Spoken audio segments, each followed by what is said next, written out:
नमस्कार, मैं आरती यादव और आज आप सभी के लिए कुछ most important biology and nursing aptitude के क्वेश्चन लेकर आए हैं जो आप सभी के लिए बहुत ज़्यादा महत्वपूर्ण है।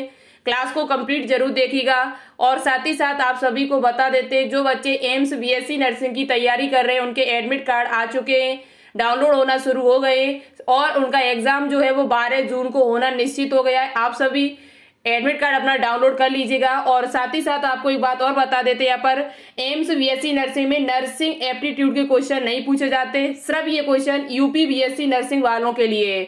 आप बायोलॉजी क्वेश्चन देख लीजिएगा, बायोलॉजी क्वेश्चन आपके लिए काफी इंपॉर्टेंट है। तो सबसे पहले हम यहाँ पर सॉल्व करेंगे बायोलॉजी क्वेश्चन, उसके बाद हम बात करेंगे नर्सिंग एप्टीट्यूड की। ठीक है, तो देखते हैं क्वेश्चन आज का हमारा पहला क्वेश्चन कौन सा है। और जो भी बच्चे कल 4 जून को एग्जाम देने के लिए जा रहे हैं वो इस क्लास को पूरा जरूर देख के जाएं और उन सभी बच्चों को हमारी तरफ से बेस्ट ऑफ लक। आप अच्छे से पॉजिटिव सोच के साथ कल एग्जाम देने के लिए जाइए और शाम 6 बजे, आज शाम 6 बजे सभी स्टूडेंट लाइव क्लास में जरूर अटेंड हो। वहां पर हम परीक्षा संबंधित कुछ विशेष बातें आपको बताएंगे, आपको परीक्षा कैसे देनी है, क्या करना है, कुछ वार्तालाप करेंगे। तो आप शाम 6 बजे जरूर लाइव अटेंड करें। तो देखिए पहला क्वेश्चन हमारा यहाँ पर है आपके लिए कि inheritance of acquired characters was the main point of, उपार्जित लक्षणों की वंशागति का मुख्य बिंदु था। डार्विन थ्योरी, एच.डी. ब्रीज थ्योरी, लेमार्क थ्योरी या इनमें से कोई नहीं। तो देखो ये जो आपका उपार्जित लक्षणों की वंशागति का अर्थ क्या होता है, मीन्स तो जन्म के बाद, बर्थ के बाद जो लक्षण कैरेक्टर आते हैं उन्हें ही हम कहते हैं उपार्जित लक्षणों की वंशागति। अब ये किससे संबंधित है, तो ये लेमार्क की थ्योरी से संबंधित है। ऑप्शन नंबर तो सी राइट हो जाएगा, पर आपको ये भी पता होना चाहिए कि ह्यूगो डी व्रीज ने कौन सी थ्योरी दी थी। तो इनकी थ्योरी का नाम है म्यूटेशन थ्योरी। म्यूटेशन यानी उत्परिवर्तनवाद जो है वो किसके द्वारा दिया गया था, तो उत्परिवर्तनवाद जो है वो ह्यूगो डी व्रीज के द्वारा दिया गया था। उत्परिवर्तन का जो सिद्धांत है, उत्परिवर्तन क्या होता है तो आप सभी को पता होगा, हमारे शरीर में अचानक होने वाले परिवर्तन को ही उत्परिवर्तन कहते हैं। डार्विन थ्योरी कौन सी है, तो आपकी थ्योरी है Darwin origin of species, theory of origin of species natural selection. ये जो आपकी थ्योरी दी थी वो डार्विन थ्योरी है, यानी जिसे हिंदी में कहा जाता है प्राकृतिक चयनवाद। प्राकृतिक चयनवाद जो थ्योरी है वो किसके द्वारा दी गई है, तो प्राकृतिक चयनवाद का जातीय उत्पत्ति जो है ये डार्विन के द्वारा दी जाने वाली थ्योरी है। और डार्विन की पुस्तक आपसे पूछी जाती है, वो पुस्तक भी आप लोग याद कर लें। डार्विन के द्वारा जो पुस्तक लिखी गई थी वो पुस्तक का नाम है ऑरिजन ऑफ स्पीसीज जो पुस्तक है वो डार्विन के द्वारा लिखी गई थी। यहीं पे पूछी जाती है ऑरिजन ऑफ लाइफ किसकी है, ऑरिजन ऑफ लाइफ पुस्तक पूछी जाए कि ऑरिजन ऑफ लाइफ पुस्तक किसकी है ये, तो ये पुस्तक जो है वो ओपेरेन की है। किसकी है, ओपेरेन की। तो ये भी आपसे पूछी जाती, तो आप याद कर लेना। क्वेश्चन आगे हमारा, निम्नलिखित में से कौन सा एनालॉजी का उदाहरण है, सादृश्य का उदाहरण है। Which of the following is an example analogy. तो एनालॉजी का जो उदाहरण है आपका, एनालॉजी होता क्या है, तो एनालॉजी का अर्थ होता है कि ओरिजिन जिसका अलग अलग हो। ओरिजिन कैसा हो, ओरिजिन आपका डिफरेंट हो यानी अलग हो, और जो आपके कार्य जो फंक्शन जो आपके हो वो एक जैसे हो, सेम हो, तो इसे कहा जाता है एनालॉजी। और इसके विपरीत आपका जो होता है वो होमोलॉजी होता है। होमोलॉजी जो आपका होता है वो इसके ठीक विपरीत होता है। उसमें ओरिजिन जो होता है वो समान होता है लेकिन कार्य जो होते हैं वो अलग अलग होते हैं। तो आप बात करते हैं इसमें स्वीट पोटैटो। आपको पता है कि स्वीट पोटैटो जो होता है वो आपका इस किससे उत्पन्न होता है, तो ये जड़ है एक प्रकार की। स्वीट पोटैटो जो है वो एक प्रकार की जड़ है, जबकि पोटैटो जो आपका है वो स्टेम से उत्पन्न होता है। इसकी उत्पत्ति जो होती है, ओरिजिन जो होता है वो कैसे होता है, स्टेम से। तो इनकी ओरिजिन कैसा हुआ, अलग अलग हुआ, लेकिन कार्य क्या एक ही है, खाना। ठीक है, तो राइट आंसर जो आपका हो जाएगा वो ऑप्शन नंबर ए हो जाएगा। जबकि thorn of bougainvillea in tendril of Cucurbitaceae, thorn of bougainvillea और कुकरबिटेसी में जो प्रतान होते हैं इनका काम होता है सहारा देना, और थॉर्न ऑफ बोगनविलिया इनमें जो थॉर्न होते हैं उनका काम होता है कांटों से सुरक्षा, इनकी कांटे जो होते हैं वो इनकी सुरक्षा करने में काम करते हैं, सुरक्षा करने का कार्य करते हैं। तो कार्य दोनों का कैसा हुआ, अलग अलग, लेकिन इनकी उत्पत्ति देखी जाए तो एक ही है। टेंड्रल और थॉर्न की जो उत्पत्ति है वो एक है, ये आपके स्टेम से निकलते हैं। तो इनकी उत्पत्ति एक जैसी है। तो ये आपका किसका उदाहरण हुआ? ये उदाहरण जो हुआ वो होमोलॉजी का उदाहरण हुआ। किसका हुआ? होमोलॉजी का। तो राइट आंसर जो आपका हो जाएगा वो ऑप्शन नंबर ए हो जाएगा। स्वीट पोटैटो एंड पोटैटो जो है वो एनालॉजी का उदाहरण है। और ऐसे ऑर्गन के विकास को क्या कहा जाता है? तो ऐसे ऑर्गन के विकास को अपसारी विकास कहा जाता है, जिसे इंग्लिश में कहा जाता है कन्वर्जेंट, सॉरी अपसारी नहीं, अभिसारी, अभिसारी विकास कहा जाता है। अभिसारी विकास कहा जाता है, जिसे इंग्लिश में कहा जाता है convergent, convergent evolution. Convergent evolution जो होता है वो आपका अभिसारी विकास होता है, एनालॉजी के विकास को कहते हैं। तो देखो आगे आपका क्वेश्चन दिया हुआ है यहाँ पर कि of the following is not vestigial organ, यानी निम्नलिखित में से कौन सा अवशेषी अंग नहीं है। अवशेषी अंग क्या होते हैं? तो वे ऑर्गन जो पूर्वजों में तो बहुत ज्यादा विकसित थे लेकिन अब प्रेजेंट टाइम पे आपके नहीं है, तो ऐसे ऑर्गन को अवशेषी अंग कहा जाता है। यानी कि विजडम टीथ आपका है, अपेंडिक्स आपका है, टेलबोन ये भी आपका है अवशेषी अंग।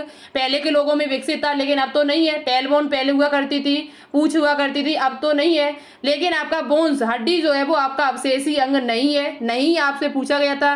तो राइट आंसर आपका हो जाएगा option number D. Option number जो डी होगा वो इस क्वेश्चन का राइट आंसर हो जाएगा।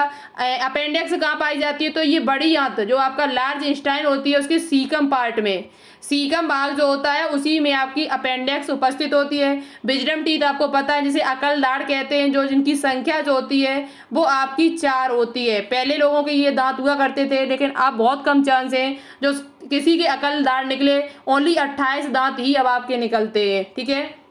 तो ये आपको पता होना चाहिए। आगे देखो, आगे आपका क्वेश्चन भाई जो पीछे हम बात कर रहे थे अभी की होमोलॉजी पर। होमोलॉजी इंडिकेटेड सजातीयता का इंगित करती है। जो आपकी सजातीयता है यानी कि सजात जो है, सजाती अंग जो होते हैं वो किसे इंगित करते हैं? तो पहली बात तो सजाती का अर्थ होता है बे ऑर्गन, बे अंग, जिनकी उत्पत्ति समान हो। उत्पत्ति कैसी हो? ओरिजिन कैसा हो? समान हो, लेकिन कार्य कैसे हो? इनके अलग अलग हो। तो इसे कहा जाता है सजातीयता अंग यानी होमोलॉगस ऑर्गन। अब होमोलॉगस ऑर्गन के विकास को क्या कहा जाता है? तो उसे विकास को अपसारी विकास कहा जाता है। जबकि एनालॉजी का पूछा जाए तो उसे कहा जाता है अभिसारी विकास। क्या कहा जाता है? अभिसारी यानी कि कन्वर्जेंट। और एनालॉजी का और होमोलॉजी का पूछा जाए तो उसे कहा जाता है डाइवर्जेंट। तो ये चीजें आप याद कर लेना। आप कैसे याद कर सकते हो? तो ऐसे याद कर सकते हो हमारे साथ से HD और AC से हो जाएगा आपका एनालॉजी कन्वर्जेंट, H से आपका हो जाएगा होमोलॉजी डाइवर्जेंट, HD AC ऐसे आप याद कर सकते हो, कभी नहीं भूलोगे, ठीक है। तो ये राइट आंसर जो आपका होगा वो ऑप्शन नंबर सी हो जाएगा।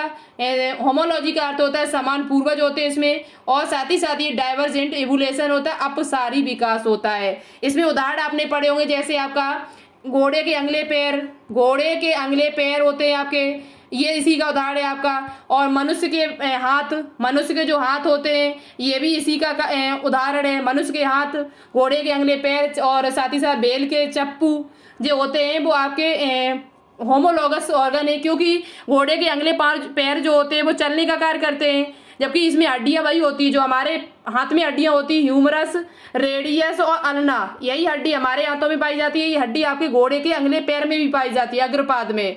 तो कार्य कैसा है? अलग अलग। घोड़े का काम है पैरों का चलना और हमारे हाथों का काम है किसी चीज को पकड़ना। तो कार्य कैसा हुआ? अलग अलग, लेकिन उत्पत्ति कैसी है? एक जैसी। क्यों? क्योंकि इनमें हड्डियां जो हैं वही हड्डियां पाई जा रही हैं जो हमारे हाथ में है, जो हमारे हाथों में। तो इससे ये पता चलता है कि इनकी उत्पत्ति जो है वो कहीं ना कहीं समान पूर्वजों से हुई है, ठीक है। तो राइट आंसर आपका हो जाएगा ऑप्शन नंबर सी। आगे देखिए, आगे आपका क्वेश्चन दिया हुआ है after about how many years of the formation of the earth life appeared on this planet.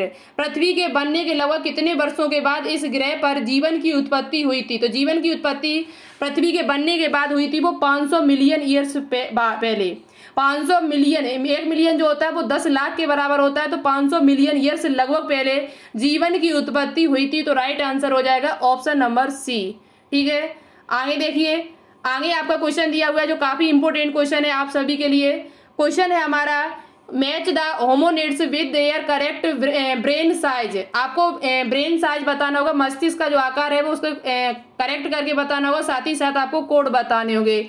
आप देखो इस प्रकार के क्वेश्चन कैसे सॉल्व करोगे तुम, तो इसमें से आपको एक या दो का तो आंसर पता ही होगा कम से कम, ऐसा नहीं होगा कि आपको एक भी का आंसर ना आता हो, एक या दो का जरूर आपको पता होगा, तो उसी की सहायता से आप इन कोड को लगा सकते हो। अब इसमें से आपको जैसे होमोसेपियंस का पता होगा, मनुष्य का जो वैज्ञानिक नाम होता है वो होमोसेपियंस होता है। इसका जो क्रेनियल कैपेसिटी है सीसी जो है वो कितना होता है, तो 1350 होता है।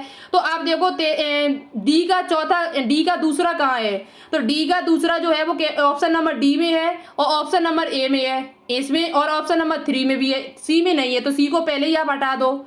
जिसमें नहीं है डी का दूसरा उसे पहले हटा दो, उससे आपको अब कोई लेना देना नहीं है। अब इसके बाद आपको किसका पता होगा, तो होमोनियरथल का भी पता होगा आपको। होमोनियरथल का जो होता है वो सबसे ज्यादा होता है 1400 सीसी। तो दूसरे का क्या हो जाएगा, चौथा, दूसरे का चौथा डी में दिया हुआ है और इसमें है नहीं, इसमें भी नहीं है, तो ये सब ऑप्शन हमारे कट गए। अब बचा कौन सा, option number D. Option number जो डी होगा वो इस क्वेश्चन का राइट आंसर होगा। इस प्रकार के क्वेश्चन आप आराम से लगा सकते हो यदि आपको एक या दो का आंसर पता है। तो आप लगा दो यहाँ पर होमो एबिलिस का कितना हो जाएगा, तो होमो एबिलिस का तीसरा, तो पहले का क्या हो जाएगा, तीसरा 650 से 800 सीसी, और होमो इरेक्टस का कितना हो जाएगा, तो 900 सीसी। तो ये आपका बनेगा 3412, ये कोड बन के आपका तैयार हो गया है। ठीक है, समझ में आ गया आपको।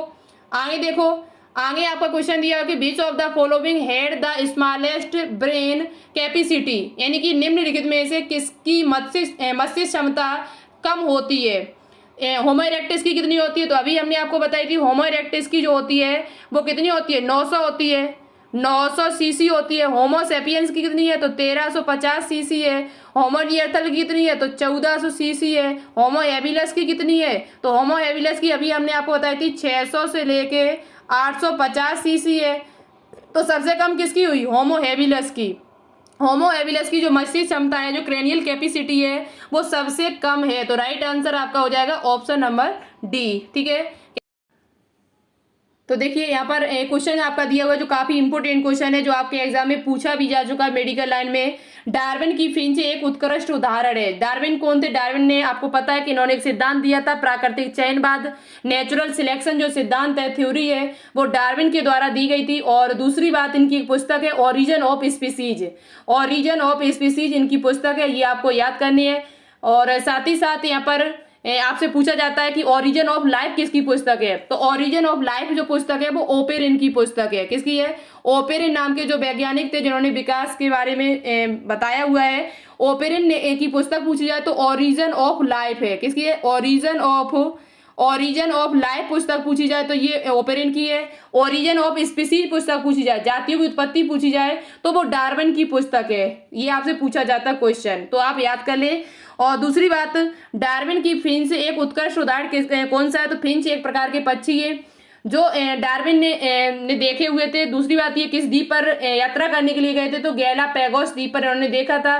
किस जहाज से गए थे, तो एक बीगल नाम का जहाज था, उस पर ये गए हुए थे घूमने के लिए। तो वहां पर उन्होंने विभिन्न प्रकार के पक्षी देखे हुए थे।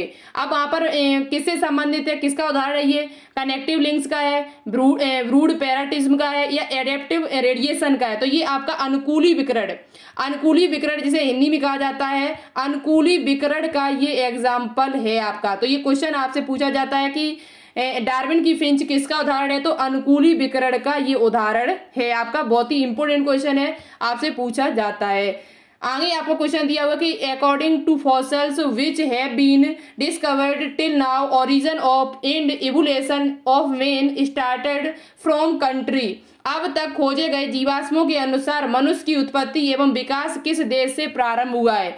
मनुष्य की उत्पत्ति पूछी जाए, चाहे उसका विकास पूछा जाए, इवोल्यूशन पूछा जाए, तो ये किस देश से हुआ है, तो फ्रांस से, जावा से, अफ्रीका से, या चाइना से। तो ये मनुष्य की उत्पत्ति का जो विकास माना जाता है वो अफ्रीका देश से माना जाता है। राइट आंसर जो आपका होगा वो ऑप्शन नंबर सी राइट हो जाएगा। कौन सा हो जाएगा, ऑप्शन नंबर जो सी होगा वो इस क्वेश्चन का राइट आंसर हो जाएगा। आगे क्वेश्चन आपका दिया हुआ है कि which of the following used as in atmosphere pollution indicator, निम्नलिखित में से किसका उपयोग वायुमंडलीय प्रदूषण संकेतक के रूप में किया जाता है? लेपिडोप्टेरा का, लाइकेंस का, लाइकोपोडियम का, इनमें से कोई नहीं। तो आप सभी को पता है एक संकेतक इंडिकेटर है वायु प्रदूषण का जिसे संकेतक कहा जाता है, वायु प्रदूषण का संकेतक भी कहा जाता है, एयर पॉल्यूशन का इंडिकेटर ऑफ एयर पॉल्यूशन, वो आपका है लाइकेन। लाइकेन क्यों है? तो देखो लाइकेन जो होती है उसे कवक और शैवाल, फंगस एंड एल्गी के बीच की कनेक्टिव लिंक कहा जाता है। दूसरी बात लाइकेन जो होती है जहां पर यदि SO2 की मात्रा बहुत ज्यादा है, किसी जगह पर वातावरण में SO2 की मात्रा बहुत ज्यादा है, वहां पर लाइकेन है यदि, तो लाइकेन जो होती है वो धीरे धीरे खत्म होने लगती है जैसे ही वहां पर SO2 की मात्रा बढ़ जाती है। तो आप समझ लेना कि वहां पर वायु प्रदूषण है वो बहुत ज्यादा हो गया, क्योंकि लाइकेन जो है वो वहां पर खत्म होना यानी मरना शुरू हो गई है। तो ये संकेतक है एक प्रकार का वायु प्रदूषण का संकेतक इसे माना जाता है। वो किसे माना जाता है? तो वो लाइकेन को माना जाता है। और जिस जगह पर लाइकेन है, सही है, कोई दिक्कत नहीं है, तो आप समझ लेना कि वो वातावरण है, वो आपका एटमॉस्फेयर है, वहां पर प्रदूषण नहीं है। तो पूछा जाए कि ये वायुमंडलीय प्रदूषण संकेतक रूप में जाना जाता है, तो वो आपका लाइकेन को जाना जाता है। ठीक है, काफी इंपोर्टेंट क्वेश्चन है। आगे देखिए, आगे आपको क्वेश्चन मिला के बताना हो, मैच लिस्ट 1 विद लिस्ट 2। ये क्वेश्चन आपके लिए काफी इंपोर्टेंट है, ये क्वेश्चन आपके लिए वेरी वेरी इंपॉर्टेंट है। यहाँ से आपके एग्जाम में क्वेश्चन पूछा जाता है। जो अब आगे हम क्वेश्चन सॉल्व करा रहे हैं, ये क्वेश्चन हम पहले एक बार करा चुके हैं, लेकिन इसे रिवाइज कराना काफी इंपॉर्टेंट है, क्योंकि यहाँ से एग्जाम में क्वेश्चन पूछा जा चुका आपके BSc नर्सिंग बाकी के एग्जाम में। मैच लिस्ट, तो देखो आपको लिस्ट मिला के बताना होगा, और इसमें कोड दिया था, कोड हमने यहाँ पर शायद नहीं लिखा हुआ है, कोड और था यहाँ पर, तो चलो हम यहाँ पर बता देंगे, कोई दिक्कत नहीं है। यहाँ पर सबसे पहले आपको देखना है एस्परजिलस नाइजर से क्या प्राप्त किया जाता है, एसिटोबैक्टर एसिटी से क्या प्राप्त किया जाता है, क्लास्ट्रीडियम ब्यूटेलिकम से क्या प्राप्त किया जाता है, और लैक्टोबैसिलस से किससे संबंधित है?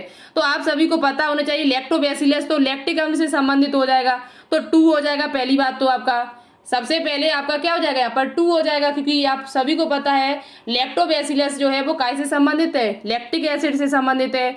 एस्परजिलस नाइजर से क्या संबंधित है? तो एस्परजिलस नाइजर से सिट्रिक अम्ल प्राप्त किया जाता है, तो 3 हो जाएगा आपका। एसिटोबैक्टर एसिटी किससे संबंधित है? तो ये आपका एसिटिक एसिड से संबंधित है, तो 1 हो जाएगा। अब बचा क्या? क्लास्ट्रीडियम ब्यूटिलिकम, ये आपका किससे संबंधित है? तो ब्यूटेरिक अम्ल से, ब्यूटेरिक अम्ल जो होता है, ब्यूटारिक अम्ल, उससे संबंधित हो जाएगा। तो इसका कोड बन के तैयार होगा 2314।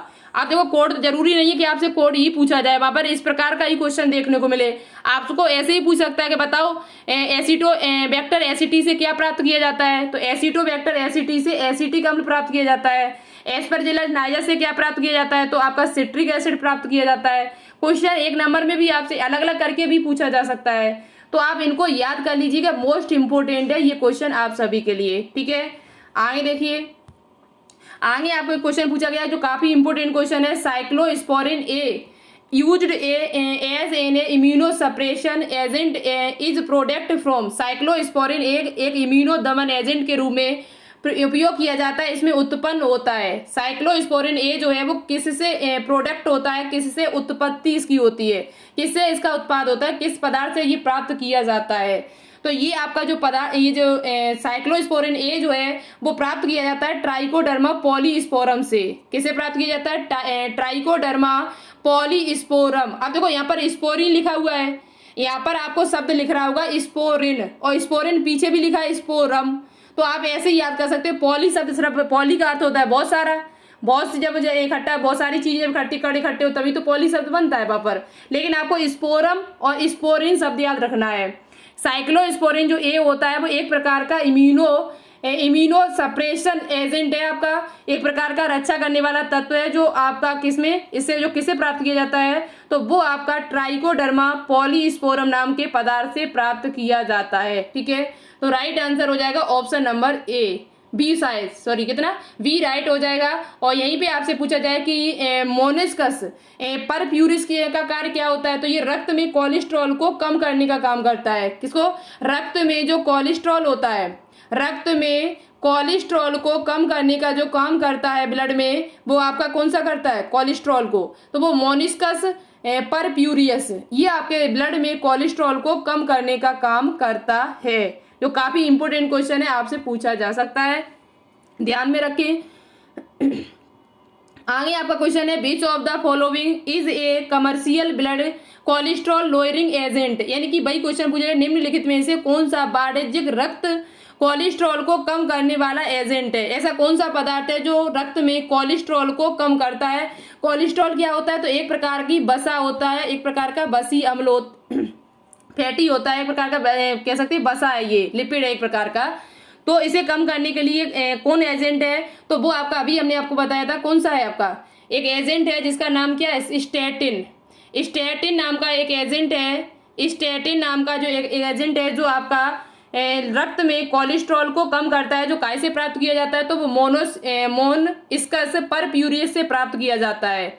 स्टैटिन जो होता है वो काय से प्राप्त किया जाता है, तो अभी पीछे हमने आपको नाम बता दिया था, मोनोस्कस परप्यूरियस से प्राप्त किया जाता है, जो रक्त में कोलेस्ट्रॉल को कम करने का काम करता है। तो राइट आंसर आपका हो जाएगा option number C. Option number जो सी होगा वो इस क्वेश्चन का राइट आंसर हो जाएगा।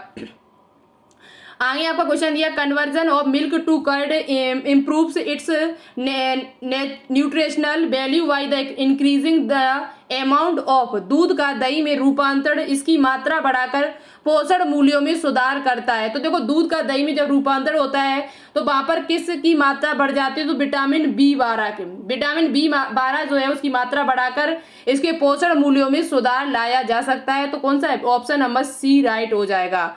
दूध का दही में रूपांतरण इसकी मात्रा बढ़ाकर इसके पोषण मूल्य में सुधार करता है, तो वो विटामिन B12 करता है। विटामिन B12 का रासायनिक नाम क्या है, केमिकल नेम, ये मुझे कमेंट बॉक्स में कमेंट करके बताना, क्योंकि मैंने अभी लगभग 7-8 दिन पहले आपको बताया हुआ है विटामिन B12 का, E का, A का, D का, V1 का, V2 का, V3 का, सबका नाम हम पीछे वीडियो में बता चुके हैं। आप मुझे कमेंट बॉक्स में कमेंट करके इन सब का रासायनिक नाम जरूर बताएं। देखिए किसको पता है, किसको याद है, किसको नहीं याद है, हमें भी पता चल जाएगा इससे। आगे क्वेश्चन आपका which of the following in sewage treatment removes suspend solids, sewage उपचार में निम्नलिखित में से कौन निलंबित ठोस को हटाता है। तो देखो सीवेज उपचार जो होता है आपका बाह्य मल जो होता है, बाह्य मल जब शुद्ध होने के लिए आता है प्लांट एसटीपी प्लांट में, जो एसटीपी आपके प्लांट होते हैं उनमें जब ये आपका शुद्ध होने के लिए पानी आता है, तो वहां पर सबसे पहले जो ठोस पदार्थ होते हैं, जो कंकड़ पत्थर होते हैं, कंकड़ पत्थर जो बालू होता है उसे पहले हटाया जाता है। तो उसे हटाने के लिए कौन सा उपचार किया जाता है, तो देखो 3 उपचार होते हैं। एसटीपी प्लांट जो होता है आपका सीवेज ट्रीटमेंट प्लांट, जब होते में पानी जब शुद्ध किया जाता है, सीवेज वाटर को जब उसे उसमें अशुद्ध पदार्थों को अलग किया जाता है, तो वहां पर 3 ट्रीटमेंट चलते हैं, 1, 2 और 3। तो यहाँ पर प्राइमरी ट्रीटमेंट की सेकेंड ट्रीटमेंट में होता है कि टर्सरी में होता है। तो देखो जब भी निलंबित ठोस पदार्थों को या आपके जो भी कंकड़ पत्थर होते हैं उनको हटाना होता है, तो वो आपका प्राइमरी ट्रीटमेंट के द्वारा हटाया जाता है, प्राथमिक उपचार के द्वारा उसे हटाया जाता है, जिसे किस नाम से जाना जाता है ये मुझे कमेंट करके आप सभी लोग जरूर बताएं कि प्राइमरी ट्रीटमेंट को किस नाम से और जाना जाता है और सेकेंडरी ट्रीटमेंट को और किस नाम से जाना जाता है। सेकेंडरी ट्रीटमेंट को और किस नाम से जाना जाता है ये हम आपको बता चुके हैं पीछे वीडियो में, आप मुझे कमेंट करके जरूर बताएं। तो निलंबित ठोस पदार्थों को निकालने के लिए आप किसका प्रयोग करेंगे, तो वो आप प्रयोग करेंगे प्राइमरी ट्रीटमेंट का। किसका प्रयोग करेंगे, प्राइमरी ट्रीटमेंट का प्रयोग करते हैं, ठीक है, प्राथमिक उपचार का। आगे देखिए, आगे आपको क्वेश्चन दिया, काफी इंपोर्टेंट क्वेश्चन है आपके लिए। What gas are produced in anaerobic cells digesters, अवायवीय कीचड़ डाइजेस्टर में कौन सी गैसें उत्पन्न होती हैं। जो अवायवीय कीचड़ जो आपका डाइजेस्टर होता है उसमें कौन कौन सी गैसें आपकी निकलती हैं, कौन कौन सी गैसें वहां पर बनके तैयार होती हैं। तो वो गैसें आपकी 3 है, एक आपका CH4 है, एक आपका H2S है, हाइड्रोजन सल्फाइड है, और एक आपका CO2 है। ये 3 गैसें वहां पर मुझे प्राप्त होती हैं। अवायवीय कीचड़ डाइजेस्टर में कौन सी गैसें उत्पन्न होती हैं, तो CH4, मेथेन, हाइड्रोजन सल्फाइड और कार्बन डाइऑक्साइड। राइट आंसर हो जाएगा ऑप्शन नंबर बी, ठीक है।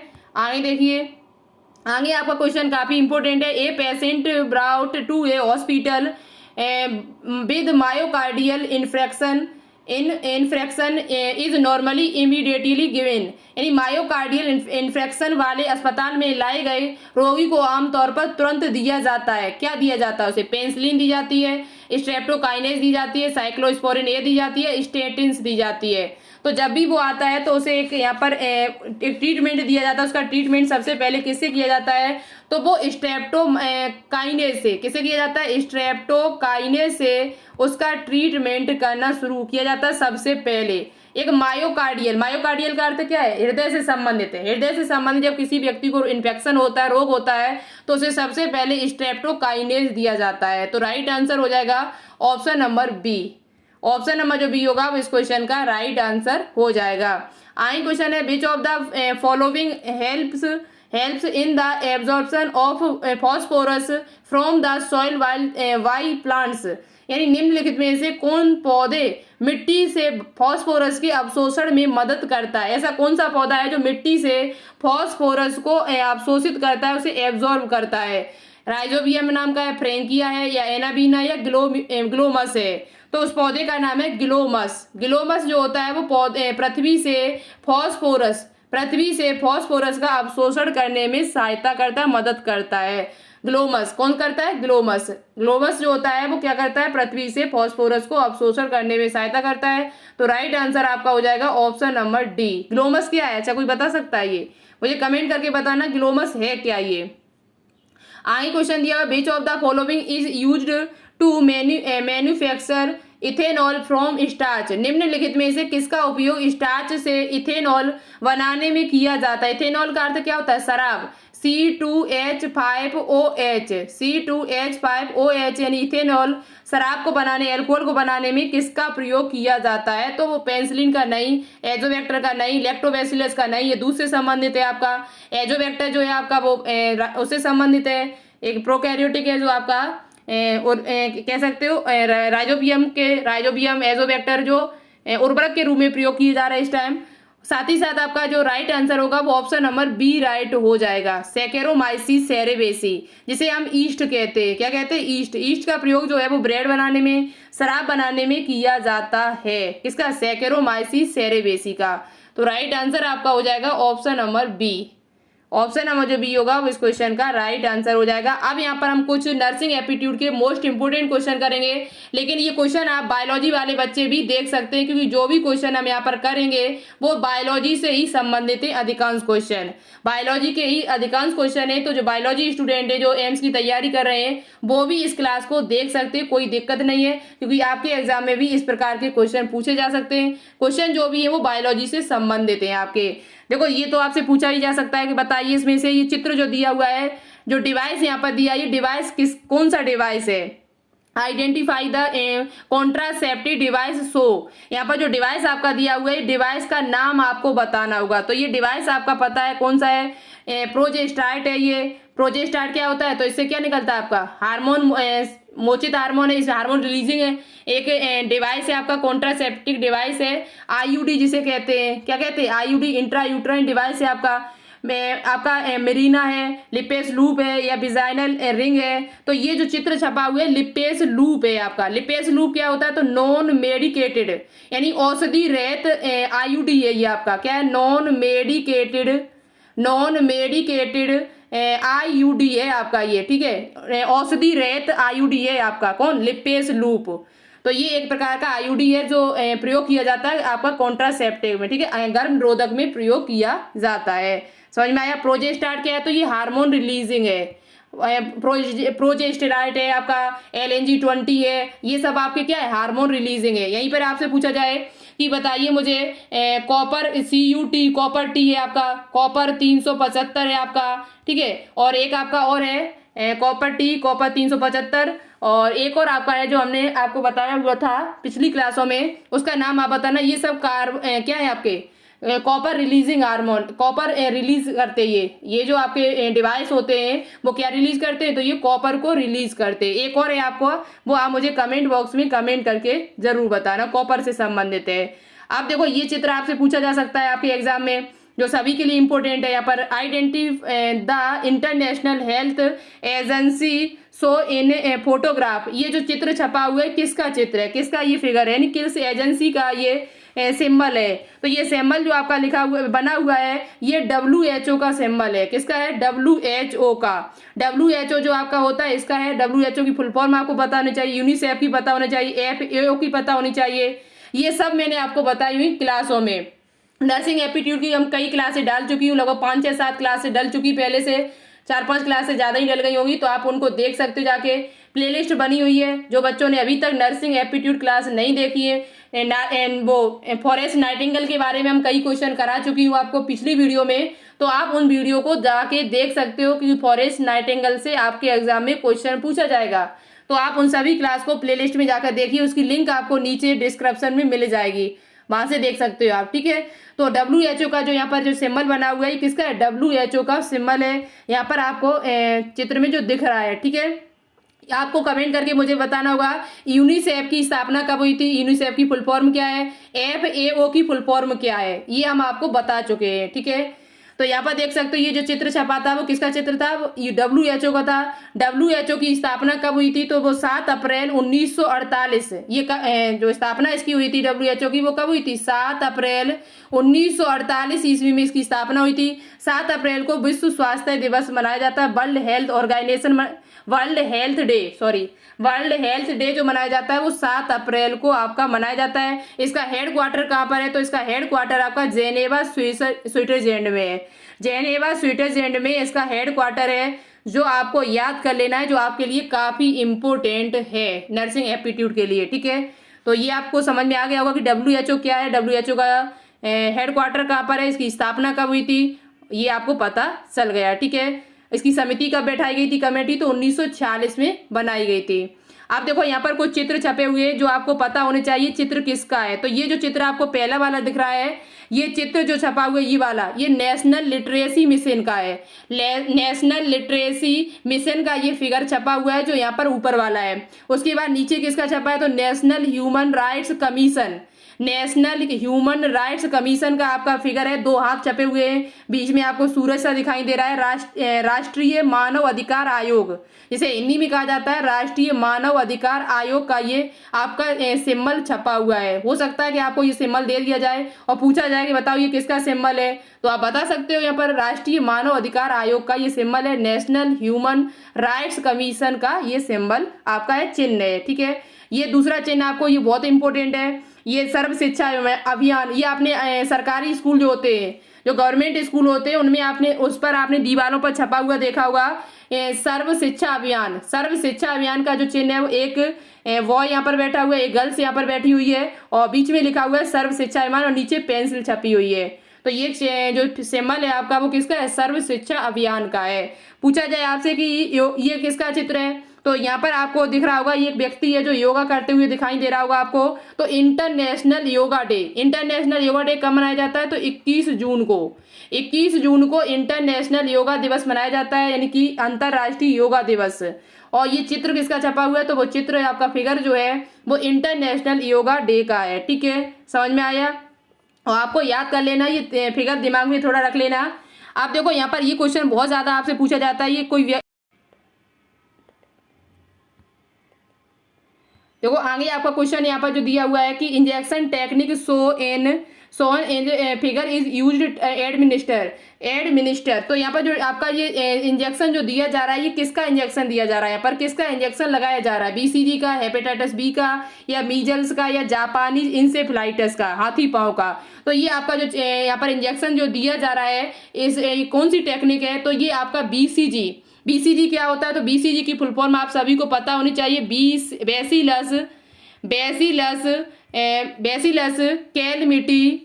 Bacillus calamity Guérin. ये आपका इसकी फुल फॉर्म हो जाएगी, आपसे पूछी जा सकती है कि बताइए BCG की फुल फॉर्म क्या है? तो बैसिलस कैलमिटी ग्यूरिन है। अब BCG का टीका दिया किस में जाता है? तो BCG का जो टीका है वो TB रोग में दिया जाता है। किस में दिया जाता है? TB रोग में जो टीका दिया जाता है वो किसका दिया जाता है? BCG का टीका दिया जाता है। और ये टीका आपका जो कहाँ दिया जाता है? तो ये टीका जो है वो इंट्राडर्मली होता है, यानी कि ये आपकी त्वचा में लगाया जाता है, तो आपकी स्किन के अंदर लगाया जाता है। कहाँ पर? जो आपका ये टीका लगाया जाता है वो इंट्राडर्मली होता है, जो यहाँ पर आपको दिख रहा होगा। ठीक है, कहाँ होता है? इंट्राडर्मी, आपकी त्वचा के अंदर लगाया जाता है। ठीक है, तो ये किसका टीका लग रहा है यहाँ पर, बीसीजी का। यहाँ पर देखो बहुत सारे टीके दिए हुए हैं। यहाँ पर जो आपको टीका दिए हुए हैं वो ट्यूबरक्लोसिस, बीसीजी का जो टीका है वो किस में दिया जाता है, तो बीसीजी का vaccination to protect from tuberculosis, यही टीका जो आपको दिया जाता है वो काय में दिया जाता है आपका, तो ये टीका आपका टीबी रोग से बचने के लिए दिया जाता है। और ये कब दिया जाता है, तो आपका टाइम है बर्थ के टाइम, जन्म के टाइम ये टीका आपका लग जाना चाहिए। और आपका कहाँ दिया जाता है, तो इंट्राडर्मली होता है, इनकी त्वचा के अंदर लगाया जाता है। मीजल्स का कब दिया जाता है, तो मीजल्स का जो टीका है वो मीजल्स रोग से बचने के लिए, खसरा रोग से बचने के लिए लगाया जाता है। ये कब लगाया जाता है, तो 9 मंथ्स में लगाया जाता है। और ये आपका कैसा होता है, तो सब क्यूटानियस होता है, सब क्यूटानियस आपका लगाया जाता है। आपको ये चित्र दिख रहा होगा, ये सब क्यूटानियस, ठीक है, समझ में आया। और दूसरी बात यहाँ पर हेपेटाइटिस बी का टीका कब दिया जाता है, तो ये टीका आपका हेपेटाइटिस से बचने के लिए दिया जाता है, जो इस प्रकार से लगाया जाता है। टाइम के बर्थ के टाइम दिया जाता है, 6 वीक्स बाद दिया जाता है, दे सकते हैं 10 वीक्स बाद या 14 वीक्स, यानी 14 सप्ताह के बाद, ठीक है। तो हेपेटाइटिस बी का जो टीका है वो बर्थ के टाइम 6 सप्ताह, 10 सप्ताह और 14 सप्ताह के बाद दिया जाता है, ठीक है, बाद में। और इसका ये होता कैसा है, तो ये इंट्रामस्क्यूलर होता है, ये आपके मसल्स में लगाया जाता है, मसल्स के अंदर, यानी कि इंट्रामस्क्यूलर होता है ये। जबकि वो कैसा है बीसीजी का, वो इंट्राडर्मली है, ठीक है, कैसा वो इंट्राडर्मली है। तो ये चीजें आपसे पूछी जा सकती है कि बताइए हेपेटाइटिस बी जो है आपका टीका वो किससे प्राप्त किया जाता है, तो ये पहली बात तो ईस्ट से प्राप्त किया जाता है। किससे, ईस्ट से प्राप्त किया जाता है, एक प्रकार के कवक से प्राप्त किया जाता है। और ये लगाया कहाँ जाता है, तो इंट्रामस्क्यूलर होता है आपका। उसके बाद जापानीज इंसेफ्लाइटिस जो होता है उसका टाइम क्या है, तो 1 से 3 ईयर्स ऑफ एज में, 1 से 3 साल की एज में लगाया जाता है। ये कैसा होता है, सब क्यूटानियस होता है, सब क्यूटानियस होता है, सब क्यूटानियस लगाया जाता है। सब क्यूटानियस क्या होता है ये आपको पता होगा, नहीं तो आप गूगल पे सर्च कर लेना एक बार, ठीक है।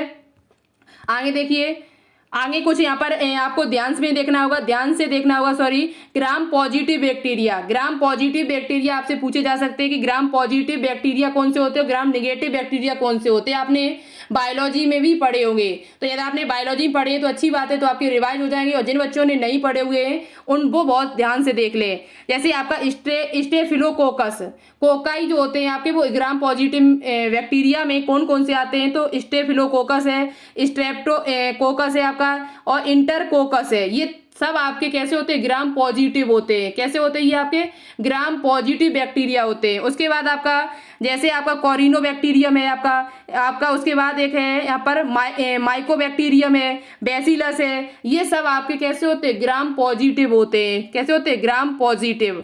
उसके बाद आपका दिया हुआ यहाँ पर क्लास्ट्रीडियम टिटेनी, जो टिटनिस का जीवाणु है आपका, किसका जीवाणु है, टिटनिस का।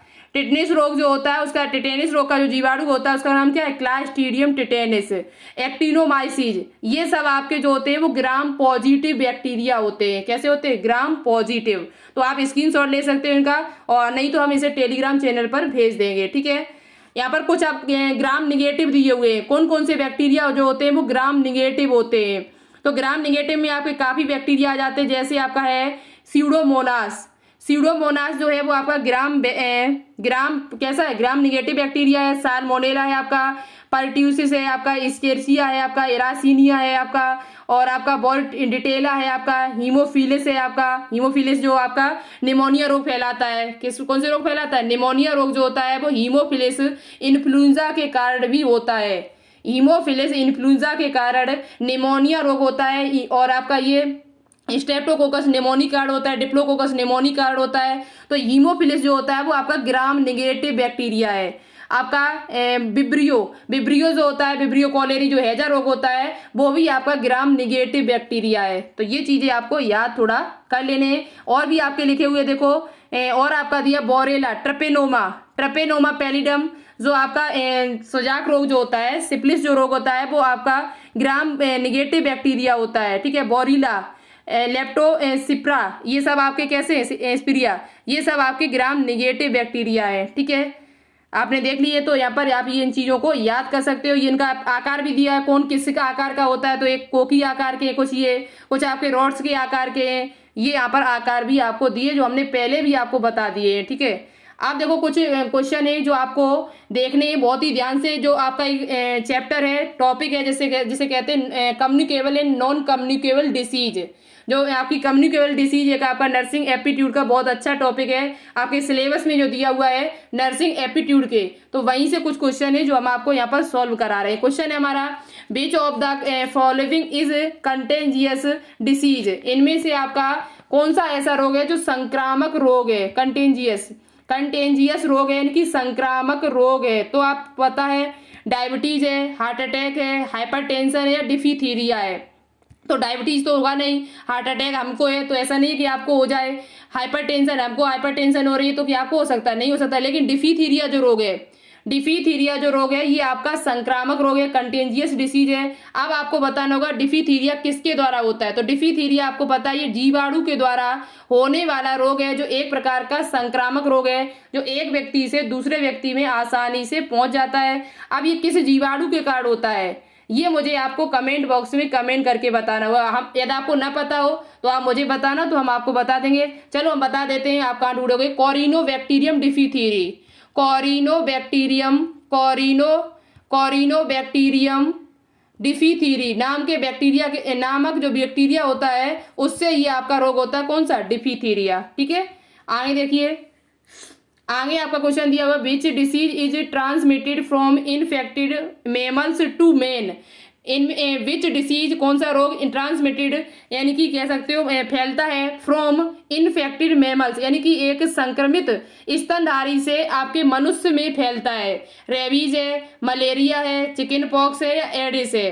तो आप सभी को पता होना चाहिए एडिस जो हमारा होता है वो HIV वायरस के द्वारा होता है, चिकन पॉक्स है वो भी आपका वेरियोला वायरस के द्वारा होता है। तो ये भी एक मेमल्स तो है नहीं, हमारे वायरस है आपका जो है वो मेमल्स तो है नहीं, आपके नहीं वायरस है नहीं HIV वायरस है। मलेरिया ये तो प्लाज्मोडियम है आपका, प्रोटोजोआ होता है ये तो आपका क्या है, प्रोटोजोआ से संबंधित है प्लाज्मोडियम। मलेरिया रोग जो होता है वो प्लाज्मोडियम के कारण होता है, तो ये आपका मेमल्स नहीं है प्लाज्मोडियम भी। तो बचा क्या, ऑप्शन नंबर ए। अब रेबीज कैसा है, तो रेबीज वायरस के द्वारा तो होता है ये बात सही है, लेकिन ये रोग किसके काटने से होता है, तो ये कुत्ते के काटने से होता है जो एक प्रकार का स्तनधारी है, आपके बंदर के काटने से होता है, लंगूर के काटने, ऐप के काटने से होता है, लंगूर के। तो ये सब कैसे हैं, स्तनधारी जीव है, तो जो मनुष्य में रोग को फैलाते हैं, जो मेमल्स टू मेन में डिसीज फैलाते हैं ये, तो वो कौन सा रोग है आपका, रेबीज रोग है। राइट आंसर क्या हो जाएगा, ऑप्शन नंबर ए। आगे देखिए, बहुत ज्यादा गर्मी है तो बोलते बोलते भी गर्मी की वजह से हो सकता है कि एक आध बार कोई गलती हो जाए, तो उसे आप कृपया करके माफ करें हमें।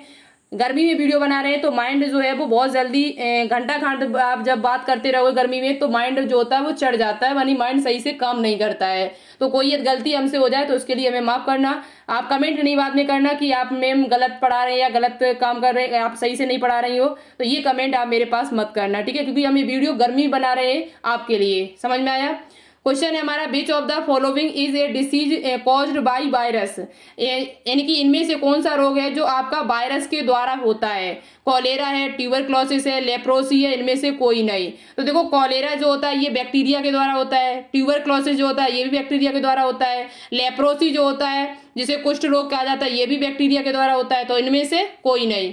ऑप्शन नंबर जो डी होगा वो इस क्वेश्चन का राइट आंसर हो जाएगा। यहाँ पर चिकन पॉक्स दिया होता है, चिकन पॉक्स आपका हो जाता है, एडिस हो जाता है, आपका खसरा मम्स हो जाता है। ये सब रोग जो होते हैं वो काय के द्वारा होते हैं, वायरस के द्वारा होते हैं। तो ऑप्शन नंबर क्या हो जाएगा, डी राइट आपका हो जाएगा। ऐसे ही क्वेश्चन आपसे पूछे जाएंगे, कम्युनिकेबल एंड नॉन कम्युनिकेबल जो आपका टॉपिक है वहां से इसी प्रकार के क्वेश्चन आपसे पूछे जाएंगे। आगे क्वेश्चन है, which of the following is an example non infectious disease, इनमें से आपका कौन सा ऐसा रोग है जो आपका असंक्रामक रोग है, यानी कि जो एक व्यक्ति से दूसरे व्यक्ति में नहीं फैलता है। नॉन इन्फेक्टियस डिसीज कौन सा है, निमोनिया है आपका, कि हाई ब्लड प्रेशर है, इन्फ्लुएंजा है या टाइफाइड है। तो आप सभी को पता है निमोनिया तो फैल जाता है, ये तो इन्फेक्टियस डिसीज है, संक्रामक रोग है। आपका इन्फ्लुएंजा भी फैल जाएगा, ठीक है, और आपका टाइफाइड ये भी फैल जाता है। लेकिन हाई ब्लड प्रेशर यानी आपका जो बीपी है वो हमको है तो आपको नहीं हो जाएगा, ये आपका नॉन यानी कि असंक्रामक रोग है। कैसा रोग है ये, असंक्रामक रोग है। तो राइट आंसर जो आपका हो जाएगा वो ऑप्शन नंबर बी राइट हो जाएगा, ठीक है, हाई ब्लड प्रेशर। अब आपको पता होना चाहिए बीपी जो है वो किस उपकरण के द्वारा, किस यंत्र के द्वारा नापी जाती है, किस मशीन से नापी जाती है। तो इस यंत्र का नाम है स्फेग्नोमेनोमीटर, स्फेग्नोमेनोमीटर। इस यंत्र के द्वारा आपकी बीपी जो है वो नापी जाती है। ब्लड प्रेशर जो है वो कैसे नापा जाता है, तो आपने वो यंत्र देखा भी होगा, डॉक्टर के पास जाके आपने नपवाई भी होगी। स्पेग्नोमेनोमीटर से ही आपका बीपी नापा जाता है। जबकि भूकंप पूछा जाए आपसे कि भूकंप किससे नापा जाता है, अर्थक्वेक, तो भूकंप नापने के लिए जो प्रयोग किया जाता है वो सिस्मोग्राफ का प्रयोग किया जाता है। किसका? सिस्मोग्राफ का प्रयोग किया जाता है। पैमाना कौन सा होता है? तो रिएक्टर पैमाना, रिएक्टर स्केल का प्रयोग किया जाता है। लेकिन भूकंप नापने के लिए सिस्मोग्राफ का किया जाता है, जबकि बीपी नापने के लिए स्पेग्नोमेनोमीटर का प्रयोग किया जाता है। ठीक है, तो ये पॉइंट आपके लिए इंपॉर्टेंट था और आप कंफ्यूज भी हो जाते हैं बहुत सारे बच्चे इसमें कि स्पेग्नोमेनोमीटर होगा या सिस्मोग्राफ होगा, क्योंकि हम भी कई बार हो जाते इसमें। आगे देखिए, which of the following medicinal plant can be use to treat blood pressure, इनमें से कौन सी आपका औषधीय पादप है जो आपके ब्लड प्रेशर के उपचार में सहायक है, जो ब्लड प्रेशर के यानी बीपी के उपचार में सहायक है? सर्पगंधा है, बबूल है, जामुन है या तुलसी है? तो वो पादप है आपका सर्पगंधा। सर्पगंधा नाम का एक पादप होता है जो आपके ब्लड प्रेशर में जिसका प्रयोग किया जाता है, ब्लड प्रेशर के ट्रीट करने में, जैसे उसके उपचार करने में सर्पगंधा का प्रयोग किया जाता है। ठीक है, एक औषधीय पादप है। ये कैसा पादप है सर्पगंधा? तो एक औषधीय पादप है। ठीक है, आगे जो क्वेश्चन दिया हुआ है वो काफी इंपॉर्टेंट है आप सभी के लिए। Ronald Ross received Nobel prize in medicine 1902 for 1902 for discovering that, यानी कि जो रोनाल्ड रोस नाम के जो व्यक्ति थे उन्हें नोबेल प्राइज मिला हुआ था 1902 ईस्वी में। वो किसके लिए मिला था? किसकी डिस्कवरी के लिए मिला था? क्या इन्होंने ऐसा काम किया था जिसके लिए इन्हें नोबेल पुरस्कार 1902 ईस्वी में दिया गया था? तो आपसे ये भी क्वेश्चन पूछा जा सकता है कि रोनाल्ड रोस को कब नोबेल पुरस्कार मिला था? तो 1902 ईस्वी में मिला था। किसके लिए मिला था? तो इन्होंने dengue is transmitted by mosquito के बारे में बताया था, malaria is transmitted by mosquito के बारे में बताया था, chikungunya is transmitted by mosquito के बारे में, या प्लेग इज ट्रांसमिटेड फ्लीस के द्वारा। फ्लीस क्या होता है? तो पिस्सू, जो पिस्सू होते हैं उनको क्या कहा जाता है? फ्लीस कहा जाता है। ठीक है, प्लेग रोग जो होता है वो चूहे के काटने से होता है। चूहे के पिस्सू जो होते हैं, चूहे के काटने से ये रोग होता है। प्लेग जो है वो एक प्रकार का जीवाणु से होने वाला रोग है। किससे? जीवाणु से होने वाला रोग है। ठीक है, तो ये भी आपको पता होना चाहिए। चिकनगुनिया जो होता है किस मच्छर के फैलने से होता है? तो एडीज, मादा एडीज मच्छर, मादा एडीज नाम का एक मच्छर होता है, फीमेल एडीज मॉस्किटो होता है, उससे आपका चिकनगुनिया फैलता है। लेकिन ये होता किससे है? तो ये वायरस के द्वारा होने वाला रोग है। किसके द्वारा? वायरस के द्वारा होने वाला रोग है। लेकिन ये फैलता किससे? तो एडीज मच्छर से फैलता है। इसी प्रकार से डेंगू किससे फैलता है? तो ये भी आपका एडीज मच्छर से ही फैलता है। किससे? एडीज मच्छर से ही आपका फैलता है। लेकिन ये होता किससे? तो ये भी आपका वायरस से होने वाला रोग है। कौन? डेंगू। डेंगू को हम हड्डी तोड़ बुखार कहते हैं, ब्रेक वॉन फीवर कहते हैं। क्या कहते हैं? ब्रेक वॉन फीवर इसे कहा जाता है। इसमें क्या होता है, हमारी जो प्लेटलेट्स होती हैं उनकी संख्या जो होती है वो बहुत ज्यादा कम हो जाती है। तो आपको डेंगू बुखार है तो प्लेटलेट्स जो होती है, प्लेटें जिन्हें गांव की भाषा में कह सकते हो, वो आपकी कम हो जाती है। किसे? डेंगू बुखार में। ठीक है, तो ब्रेक बोन ऑफ फीवर इसे कहा जाता है, हड्डी तोड़ बुखार इसे कहा जाता है। समझ में आया? अब बात करते हैं रोनाल्ड रोस ने क्या किया था, किसकी डिस्कवरी की थी? तो malaria is transmitted by mosquito. Malaria रोग जो होता है वो किससे फैलता है? तो मच्छर के द्वारा फैलता है। वो मच्छर कौन सा है? तो मादा एनाफ्लीज मच्छर, फीमेल एनाफ्लीज मच्छर जो होता है आपका, फीमेल एनाफ्लीज जो नाम का मॉस्किटो है, मच्छर है, उसी के द्वारा आपका मलेरिया रोग फैलता है। उसी के बारे में बताया जो था आपका, किसने बताया था? वो रोनाल्ड रोस ने बताया हुआ था। इसी वजह से इनको नोबेल पुरस्कार मिला था 1902 ईस्वी में। आप देखो यहाँ कुछ रोग हैं जो आपको पता होने चाहिए। बैक्टीरिया के द्वारा कौन कौन से रोग होते हैं, वायरल के द्वारा कौन कौन से रोग हैं, प्रोटोजोआ के कौन कौन से। तो देखो बैक्टीरियल जो रोग हैं वो जैसे टाइफाइड है आपका, कॉलेरा है, ट्यूबरक्लोसिस है। वायरल के द्वारा कॉमन कोल्ड जुकाम है आपका, इन्फ्लुएंजा है, एचआईवी है, इन्फेक्शन है आपका, एचआईवी इन्फेक्शन है, डेंगू है। ये सब आपके वायरस से होने वाले रोग हैं। किससे होने वाले रोग हैं? वायरल के द्वारा होने वाले रोग हैं। प्रोटोजोआ पूछे जाए तो मलेरिया है आपका, कालाजार है। कालाजार जो होता है वो कैसे फैलता है? सैंड फ्लाई मक्खी से। सैंड फ्लाई जो मक्खी होती है जिसे बालू मक्खी कहा जाता है, उसी से ये रोग आपका फैलता है। जबकि निद्रा रोग पूछा जाए आपसे, स्लीपिंग सिकनेस पूछा जाए, जो ट्रिपेनोसोमा का कार्ड होता है वो सीसी मक्खी के द्वारा फैलता है। जो निद्रा रोग होता है वो काय के द्वारा फैलता है? सीसी मक्खी के द्वारा फैलता है। तो ये दोनों क्वेश्चन आपसे पूछे जाते हैं कि बताइए स्लीपिंग सिकनेस किससे फैलता है और कालाजार किससे फैलता है। तो कालाजार जो होता है वो सैंड फ्लाई से फैलता है, जबकि सीसी मक्खी के द्वारा आपका नींद रोग होता है, जो निद्रा रोग जिसे कहते हैं, स्लीपिंग सिकनेस जो ट्रिपेनोसोमा की वजह से होता है। ठीक है, आगे देखो फंगल डिसीज कौन कौन से है। तो fungal infectious of nails, groins, skin, hair, आपके बालों में, नेल्स में, नाखून में कुछ रोग हो जाते हैं जिन्हें फंगल डिसीज कहते हैं। पैरासिटिक आपके कुछ होते हैं, कुछ पैरासिटिक होते हैं आपके, ठीक है, कुछ आपके राउंड वर्म के द्वारा हो जाते हैं, गोल कृमि के द्वारा कुछ रोग हो जाते हैं। तो ये आपको पता होने चाहिए। गोल कृमि जैसे राउंड वर्म या एस्के हेलमिंथीस कहते हैं, जो आपका रोग है जैसे कि आपका हाथी पाँव, इंसेफ्लाइटिस, एलिफ्लेंटियस जो रोग होता है, एलिफेंटियस जो रोग होता है वो आपका एस्के हेलमिंथीस के कारण होता है। एस्के हेलमिंथीस में भी कौन सा, तो बुचरेरिया ब्रोंकोफिटाई, बुचरेरिया ब्रोंकोफिटाई जो होता है उससे आपका हाथी पाँव रोग हो जाता है, बुचरेरिया ब्रोंकोफिटाई। ठीक है, वो आपका क्या है, एलिफेंटियस रोग। एस्के वो हम जो इंसेफ्लाइटिस बोल रहे हैं वो आपका इंसेफ्लाइटिस जो रोग होता है, इंसेफ्लाइटिस पूछा जाए आपसे, इंसेफ्लाइटिस किससे होता है, तो इंसेफ्लाइटिस रोग जो होता है वो एक प्रकार का मस्तिष्क से संबंधित रोग है। ये मस्तिष्क ब्रेन से संबंधित रोग है आपका इंसेफ्लाइटिस। ठीक है, तो आप कंफ्यूज नहीं होना।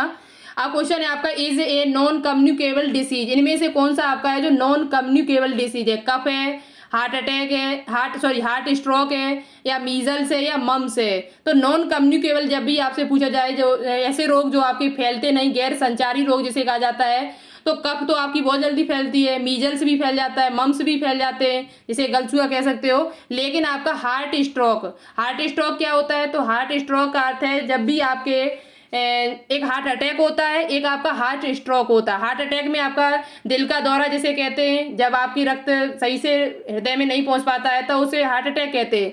लेकिन जब आपका मस्तिष्क जो होता है, ब्रेन जो होती है आपकी, उसमें रक्त का थक्का, रक्त जो है उसको फट जाए, रक्त का थक्का न बने, रक्त आपका फट जाता है, ब्लड जो होता है वो उसमें क्लॉटिंग ना हो, मस्तिष्क में रक्त के प्रवाह में रुकावट आ जाए, मस्तिष्क में ब्लड के प्रवाह में क्या आ जाए, रुकावट जब आ जाती है तो उसे कहा जाता है क्या, हार्ट स्ट्रोक कहा जाता है। जब मस्तिष्क में जो रक्त जाता है उसमें प्रवाह में रुकावट आ जाती है तो उसे क्या कहते हैं, हार्ट स्ट्रोक कहा जाता है, जो आपका एक नॉन कम्युनिकेबल डिसीज है। तो राइट आंसर हो जाएगा ऑप्शन नंबर वी। ठीक है, आगे आपके लिए काफी इंपोर्टेंट क्वेश्चन है, a blockage in which of the following artery या vein may lead to heart attack. Heart attack आपको जब होता है तो उसमें आपको पता है कि धमनी या सिरा में रुकावट होने से हार्ट अटैक का रूप ले लेती है। वो कौन सी धमनी है, कौन सी सिरा है जिसकी वजह से हार्ट अटैक आपको होता है, हृदय घात होता है। तो पल्मोनरी वेन की वजह से, पल्मोनरी वेन में रुकावट आती है रक्त में आने में, या पल्मोनरी आर्टरी की वजह से, कोरोनरी वेन में, या कोरोनरी आर्टरी की वजह से। तो जो आपका हार्ट अटैक होता है उसमें कोरोनरी आर्टरी की वजह से होता है, कोरोनरी धमनी में रुक जाती है। कोरोनरी धमनी जो होती है उसमें ब्लड आना जो है वो रुक जाता है जब, और उसमें ऑक्सीजन जो है वो नहीं पहुंच पाती है, ऑक्सीजन उपलब्ध नहीं हो पाती है जब हमारे कोरोनरी आर्टरी में, तो आपका क्या हो जाता है, वहीं पर हार्ट अटैक आपको हो जाता है, हृदय घात हो जाता है, दिल का दौरा पड़ जाता है कह सकते हो। तो कोरोनरी धमनी की वजह से, किसकी वजह से, कोरोनरी धमनी की वजह से हार्ट अटैक आपको पड़ता है। और वो क्यों पड़ता है, तो वहां पर कोरोनरी धमनी रुक जाती है, उसमें ब्लड आना रुक जाता है, ऑक्सीजन जो है वो उपलब्ध नहीं हो पाती है सही से। ठीक है, तो राइट आंसर क्या हो जाएगा, ऑप्शन नंबर डी राइट हो जाएगा आपका। एक यहाँ पर योजना दी हुई है, the union government recently launched which health programme that will focus on adolescent sexual health. यानी कि आप कह सकते हो एक योजना एडोलसेंट कह सकते हो, जिसे कहा जाता है हिंदी में किशोर में जो आपका यौन स्वास्थ्य जो होता है, जो किशोर यौन स्वास्थ्य पर केंद्रित एक हाल ही में एक रिसेंट में एक प्रोग्राम लॉन्च किया गया है। वो कौन सा प्रोग्राम है ये आपको बताना होगा। तो राष्ट्रीय किशोर स्वास्थ्य का कार्यक्रम है, राष्ट्रीय किशोर एवं बाल स्वास्थ्य योजना है, नेशनल एडोलसेंट मिशन है, क्या एडोलसेंट मिशन है। तो देखो यहाँ पर जो आपका ये कार्यक्रम है जो हाल ही में लॉन्च किया गया है उसका नाम आपका क्या है, तो वो आपका है राष्ट्रीय किशोर स्वास्थ्य कार्यक्रम। राष्ट्रीय किशोर स्वास्थ्य कार्यक्रम के नाम से एक योजना यानी कि प्रोग्राम लॉन्च किया गया है, जो किसके द्वारा लॉन्च किया गया है, तो वो केंद्र सरकार के द्वारा। The union government recently launch which health programme that will focus on adolescent sexual health, यानी कि कह सकते हैं किशोर यौन स्वास्थ्य पे संबंधित जो प्रोग्राम लॉन्च किया गया है, वो उस प्रोग्राम का नाम क्या है, तो राष्ट्रीय किशोर स्वास्थ्य कार्यक्रम है। क्या है, राष्ट्रीय किशोर स्वास्थ्य कार्यक्रम। राइट आंसर आपका हो जाएगा option number A. Option number जो ए होगा इस क्वेश्चन का राइट आंसर हो जाएगा। आगे आपसे क्वेश्चन पूछा गया, फादर ऑफ इम्यूनोलॉजी। इम्यूनोलॉजी यानी कि आपको प्रतिरक्षा विज्ञान का जनक बताना होगा। प्रतिरक्षा विज्ञान का जनक किसे कहा जाता है, तो वो आपका कहा जाता है एडवर्ड, अभी और क्वेश्चन है भाई, जाना नहीं है, एडवर्ड जेनर। एडवर्ड जेनर को क्या कहा जाता है, प्रतिरक्षा विज्ञान का जनक कहा जाता है, इम्यूनोलॉजी का जनक कहा जाता है। ये एडवर्ड जेनर ने क्या किया था, तो एडवर्ड जेनर ने चेचक के टीका का डिस्कवर किया था। चेचक का जो टीका का जो आविष्कार किया था, चेचक के टीके का, चेचक का टीका का आविष्कार किसके द्वारा किया था, डिस्कवर किसके द्वारा किया गया था, तो इसका आविष्कार जो है वो एडवर्ड जेनर के द्वारा किया गया था, जिन्हें इम्यूनोलॉजी का क्या कहा जाता है, फादर कहा जाता है। ये क्वेश्चन आपसे पूछा जा सकता है, काफी इंपॉर्टेंट है। आगे क्वेश्चन आपका दिया, term vaccine was coined bye, जो आपका वैक्सीन शब्द है वो किसके द्वारा दिया गया है, जो आपका वैक्सीन या टीका शब्द है वो किसके द्वारा दिया गया है, या आपसे पूछा जाए वैक्सीनेशन, टीकाकरण शब्द, टीकाकरण शब्द यदि आपसे पूछा जाए तो वो किसके द्वारा दिया गया, तो टीकाकरण जब भी पूछा जाए आपसे वैक्सीनेशन, टीकाकरण जो शब्द है वो आपका किसके द्वारा दिया है, तो वो एडवर्ड जेनर के द्वारा दिया गया है। एडवर्ड जेनर के द्वारा टीकाकरण यानी वैक्सीनेशन शब्द दिया गया, टर्म दिया गया है एडवर्ड जेनर के द्वारा, ठीक है, जिन्हें इम्यूनोलॉजी का जनक कहा जाता है, फादर कहा जाता है। लेकिन वैक्सीन शब्द किसने दिया, ये टर्म किसके द्वारा दिया है, तो लुईस पास्चर के द्वारा। लुईस पास्चर के द्वारा आपका टर्म वैक्सीन जो दिया गया है, टर्म वैक्सीन वाज कॉइन्ड, तो लुईस पास्चर के द्वारा दिया गया, ठीक है। और यहीं पर आपसे पूछा जाए रॉबर्ट कोच कौन है, तो रॉबर्ट कोच जिन्होंने टीबी के जीवाणु की खोज की थी। टीबी का जो जीवाणु है आपका, टीबी का जो जीवाणु है, टीबी के जीवाणु का जो खोज करता है वो कौन है, तो वो रॉबर्ट कोच है। टीबी का जो जीवाणु है माइक्रोबैक्टीरियम ट्यूबरक्लोसिस, उसकी खोज करता कौन है, तो रॉबर्ट कोच है। हैजा का जीवाणु किसने खोजा था, तो हैजा का भी जीवाणु इन्होंने ही खोजा था, जिसका नाम क्या है, विब्रियो कॉलेरी। विब्रियो कॉलेरी नाम का जो जीवाणु है उसकी खोज किसने की थी, तो वो रॉबर्ट कोच के द्वारा की गई थी। अब मुझे कमेंट करके बताना होगा कि लुईस पास्चर को किसका जनक कहा जाता है, किसका फादर कहा जाता है, लुईस पास्चर को किसका फादर कहा जाता है, ये मुझे कमेंट बॉक्स में कमेंट करके आप सभी लोग जरूर बताएं, ठीक है। एडवर्ड जेनर ने क्या किया था आपको पता, रॉबर्ट हुक ने क्या किया था, तो रॉबर्ट हुक नाम के जो वैज्ञानिक थे उन्होंने निर्जीव कोशिका की खोज की थी। लिविंग जो नॉन लिविंग सेल थी, जो आपकी नॉन लिविंग सेल है, या कह सकते हैं कोशिका विज्ञान का पिता, साइटोलॉजी का पिता किसे कहा जाता है, तो वो नॉन लिविंग सेल पूछी जाए आपसे, चाहे साइटोलॉजी का पिता पूछा जाए, साइटोलॉजी का पिता किसे कहा जाता है, तो वो सब आपका रॉबर्ट हुक को कहा जाता है। किसे कहा जाता है, रॉबर्ट हुक को। जो कब की थी इन्होंने नॉन लिविंग सेल की जो खोज की थी वो सन 1665 ईस्वी में की थी। कब की थी, सन 1665 ईस्वी में निर्जीव कोशिका की खोज की गई थी, और इन्हें साइटोलॉजी का पिता कहा जाता है, कोशिका विज्ञान का पिता कहा जाता है, ठीक है। Memory cells are formed from, memory जो सेल्स होती है वो किससे आपकी निर्मित होती है, किससे फॉर्म होती है, तो न्यूट्रोफिल से होती है, या इयोसिनोफिल से होती है, लिम्फोसाइट से, या मोनोसाइट से। तो मेमोरी सेल आर फॉर्म्ड जो होती है वो आपकी किससे होती है, तो लिम्फोसाइट्स। राइट आंसर जो आपका हो जाएगा वो ऑप्शन नंबर सी हो जाएगा। Memory cell are formed from किससे होती है, तो लिम्फोसाइट से। लिम्फोसाइट क्या है, तो एक प्रकार की WBC है। क्या है, एक प्रकार की WBC है, वो भी कैसी है, ए ग्रेन्युलोसाइट। ये जो आपकी है वो ए ग्रेन्युलोसाइट है, कैसी है, ए ग्रेन्युलोसाइट है, यानी आकड़िकामय जिसे कह सकते हो। लिम्फोसाइट हो चाहे मोनोसाइट हो, ये दोनों ही आपकी आकड़िकामय होती हैं, जबकि आपकी न्यूट्रोफिल्स हो चाहे इयोसिनोफिल्स हो चाहे आपका बेसोफिल्स हो, क्या है आपको बेसोफिल्स, ये आपकी जो होती है वो ग्रेन्युलोसाइट होती है, ग्रेन्युलोसाइट होती है, ठीक है, कणिकामय होती है। और मोनोसाइट जो होती है वो सबसे बड़ी रुधिर कणिका है। सबसे बड़ी रुधिर कणिका पूछी जाए आपसे कि सबसे बड़ी रुधिर कणिका कौन सी होती है, तो सबसे बड़ी रुधिर कणिका ब्लड कार्पल्स जो होती है वो आपकी मोनोसाइट होती है। सबसे छोटी पूछी जाए तो लिम्फोसाइट होती है, ठीक है। और सबसे ज्यादा संख्या किसकी होती है WBC में, तो WBC में सबसे ज्यादा जो संख्या होती है वो न्यूट्रोफिल्स की होती है। न्यूट्रोफिल्स की संख्या जो होती है वो सबसे ज्यादा होती है, लगभग 60 से लेकर 65%। 60 से 65% जो संख्या होती है वो न्यूट्रोफिल्स की होती है रुधिर कणिकाओं में। तो बहुत सारे क्वेश्चन हमने आपको बता दिए जो काफी इंपोर्टेंट थे। आई क्वेश्चन था आपका, नी कैप इज, नी मतलब घुटना, घुटना को कौन कैप करता है? फीमर, फिबुला, पटेला या टीबिया? तो देखो फीमर जो होती है वो हमारे शरीर की सबसे लार्जेस्ट बोन है, सबसे बड़ी यदि हड्डी पूछी जाए, लार्जेस्ट बोन यदि आपसे पूछी जाए तो वो आपकी कौन सी है? फीमर है। सबसे छोटी पूछी जाए तो आपसे स्टेपीस, जो कान में पाई जाती है। कहाँ पाई जाती है? कान में, ठीक है। स्टेपीस जो है वो सबसे छोटी हड्डी है। सबसे बड़ी पूछी जाए तो फीमर है आपकी। और राइट आंसर जो आपका होगा वो ऑप्शन नंबर सी होगा, पटेला। जो आपके पटेला, जिसे जो घुटने में ओढ़ना जो आपका कैप होता है वो पटेला नाम की हड्डी से कैप होता है, ठीक है। और ये बाकी की जो हड्डी लिखी हुई है, फिबुला हो, फीमर हो, चाहे टीबिया हो, ये सब पैर की हड्डियां हैं। कहाँ की हड्डियां? ये सब पैर की हड्डियां हैं आपके, ठीक है। और आपकी कार्पल्स है, और आपकी फीमर है, वो ह्यूमस है, वो ह्यूमरस है, रेडियस है, अनना है, ये सब आपके हाथ की हड्डियां हैं, ठीक है। आगे देखो, loop of Henle is found in, loop of Henle जो है वो कहाँ पाया जाता है? ब्रेन में, हार्ट में, किडनी में या पिट्यूटरी ग्लैंड में? तो लूप ऑफ हेनले आपने बहुत सुना होगा, कि आपने बायोलॉजी में बहुत ज्यादा पढ़ा भी है सभी ने, मैंने भी पढ़ा है कई बार। तो ये आपका किडनी का एक हिस्सा है। Loop of Henle is found, ये कहाँ पाया जाता है? तो किडनी यानी कि वृक्क में पाया जाता है। ये आपने संरचना ऐसी बनाई होगी, और इस प्रकार से आपने डीसीटी, पीसीटी, आपने डीसीटी बनाया होगा, ये पीसीटी है आपका, ठीक है। ये आपका हेनले लूप है, और ये आपका क्या है? एक नलिका है। ये आपका डीसीटी है।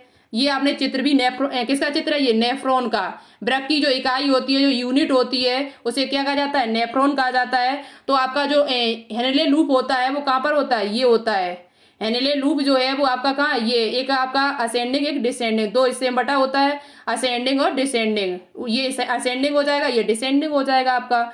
और ये यहाँ पर बोमेन कैप्सूल है, ये आपका, ये क्या है आपका? बोमेन कैप्सूल, ये बोमेन कैप्सूल होता है, ठीक है। तो राइट आंसर क्या हो जाएगा? ऑप्शन नंबर सी राइट हो जाएगा आपका। कुछ हमने गलत शायद बोल दिया मुझे लगता है शुरुआत में, तो उसके लिए देख लेना, सो सॉरी।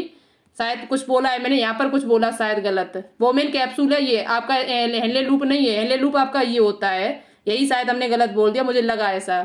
चलो कोई बात नहीं। आगे देखो, semi circular canals are present in, semi circular जो कैनाल होती है, अर्धचंद्राकार नलिकाएं जो होती हैं वो कहाँ प्रेजेंट होती है? आउटर ईयर में, मिडल ईयर में, कोक्लिया में या इनर ईयर में? तो देखो ये जो आपकी सेमी सर्क्यूलर जो कैनाल्स होती है वो इनर ईयर में, यानी अंताकरण में, अंताकरण में आपकी पाई जाती है, अंताकान में पाई जाती है। कौन? अर्धचंद्राकार नलिकाएं आपकी, ठीक है। और मिडल ईयर जो होता है, इसी में आपकी हड्डियां होती हैं, जिनकी संख्या कितनी होती है? एक कान में 3 होती है। इनकस होती है आपकी, मेलियस आपकी होती है। ये क्रम से है आपकी, क्रम से भी आपसे पूछी जा सकती है, क्रम से हड्डियां लगाएं कान में पाई जाने वाली। तो इनकस होती है, फिर मेलियस होती है, और तीसरी आपकी होती है स्टेपीस। स्टेपीस जो है वो हमारे कान की सबसे छोटी हड्डी है, ठीक है, जो कहाँ पाई जाती है? कान के मध्य भाग में पाई जाती है, कान के मध्य भाग में पाई जाती है। आगे देखो, लार्जेस्ट लिम्फ ऑर्गन इज, सबसे बड़ा लिम्फ ऑर्गन कौन सा है? लसीका अंग कौन सा है? तो सबसे बड़ा जो लसीका अंग है वो स्प्लीन है, थाइमस है, लीवर है, किडनी है। तो देखो लीवर और किडनी तो हमारे होते नहीं, लीवर तो सबसे बड़ी ग्रंथि है ये। लार्जेस्ट यदि आपसे ग्लैंड पूछी जाए कि सबसे बड़ी हमारे शरीर में ग्रंथि कौन सी है, ग्लैंड कौन सी है, तो वो आपकी सबसे बड़ी ग्रंथि जो है वो लीवर है, जिसका वजन लगभग 1.5 kg है। कितना है? लगभग 1.5 kg, ठीक है। और यहाँ पर आपसे पूछा जा रहा है, जो लार्जेस्ट लिम्फ ऑर्गन पूछा जा रहा है, तो वो आपका स्प्लीन हो जाएगा। स्प्लीन जो है वो आपका सबसे बड़ा लिम्फ ऑर्गन है, जिसमें लिम्फोसाइट आपके बनते हैं, लिम्फोसाइट का परिपक्व होता है। थाइमस में आपका होता है, थाइमस जो होता है ये भी आपका लिम्फ ऑर्गन है, ये भी आपका लिम्फ ऑर्गन है, जिसमें बी लिम्फोसाइट और टी लिम्फोसाइट का परिपक्व होता है। बी लिम्फोसाइट और टी लिम्फोसाइट जो आपकी बनती हैं, उनका जो मैच्योरेशन होता है, मैच्योर कहाँ होती हैं? तो वो थाइमस में ही होती है। थाइमस क्या है? तो एक प्रकार की एंडोक्राइन ग्लैंड है, एक प्रकार की एंडोक्राइन ग्लैंड है, जो आपके कहाँ पाई जाती है? थोरैक्स पार्ट में पाई जाती है, जो बच्चों में बहुत ज्यादा विकसित होती है। और लेकिन जैसे जैसे आप बड़े होते चले जाते हैं वैसे ये छोटी होती चली जाती है। वृद्धावस्था में जब तक आते हो तब तक ये बिल्कुल समाप्ति की ओर हो जाती है। और दूसरी बात, इससे कौन सा हार्मोन निकलता है? तो थाइमोसिन, थाइमोसिन नाम का इससे हार्मोन आपका रिलीज होता है, ठीक है। और किडनी के बारे में आपको पता होगा, किडनी क्या होती है? ये उत्सर्जी अंग, यदि पूछा जाए सबसे प्रमुख उत्सर्जी अंग कौन सा होता है? एक्सक्रेटरी अंग बताओ प्रमुख कौन सा है, तो वो आपका वही हो जाएगा किडनी। ठीक है, प्रमुख उत्सर्जी अंग पूछा जाए आपसे तो किडनी जो होता है वो प्रमुख उत्सर्जी अंग है, एक्सक्रीटरी ऑर्गन है आपका। तो चाबी आपकी है, फेफड़े भी आपके उसमें आ जाते हैं क्योंकि CO2 का आपका उत्सर्जन करते वो। बार्थोलिन ग्लैंड से इज प्रेजेंट, बार्थोलिन ग्लैंड जो होती है वो कहाँ पाई जाती है, विजाइना में, यूट्रस में, ओवरी में या सर्विक्स में। तो बार्थोलिन ग्लैंड जो है पहली बात तो ये फीमेल में होती है, कहाँ पर होती है, फीमेल में होती है बार्थोलिन। लेकिन ये पाई कहाँ जाती है, तो ये आपके विजाइना पार्ट में पाई जाती है। कहाँ पर, विजाइना जो होता है उस पार्ट में बार्थोलिन ग्लैंड जो है वो आपकी पाई जाती है। आगे क्वेश्चन आपके यहीं पर खत्म होते हैं। बहुत सारे क्वेश्चन थे, हमने आपको करा दिए। मुझे जितने इंपॉर्टेंट क्वेश्चन लगे वो हमने आपको सभी कराने की कोशिश की।